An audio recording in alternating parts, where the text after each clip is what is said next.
totally focused. That was the first thing. The second thing was Paul Graham. I think the second thing was Paul Graham gave us a series of advice that probably changed our business forever. Um, Probably the most important single piece of advice I got, which is probably advice that is probably the most important advice I can give you, or one of the most important advice, is he basically drew out this chart and he basically said, it's better to have 100 people that love you, 100 customers that love you, than a million customers that just sort of like you. In other words, if you have 100 people that absolutely love your product, they'll tell 100 people, and then they'll tell 100 people, or even 10 people, and this thing will grow. We call it growing virally. In fact, almost all movements in history have grown this way as well. There's like deeply passionate followers, and they grow it, and they're customer advocates.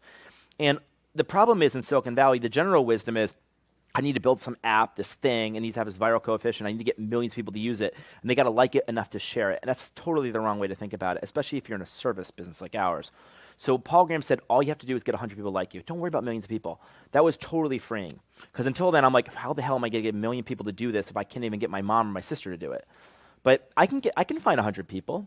And so we literally decided, do things that don't scale. If all you need to do is get 100 people to love you, do things that don't scale.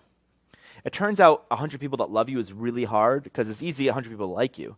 100 people to love you means you need to meet them. You need to understand their problem. And so we literally would fly during Y Combinator from Mountain View. We commuted from Mountain View to New York. Joe and I would go to New York, and we'd go door to door because New York was where most of our community was. We would meet with every one of our hosts, and we'd live with them. We literally would live with them. We'd write the first reviews for the places. And in fact, I would go there and I'd be like, wow, the photos are terrible. This is actually a really nice house.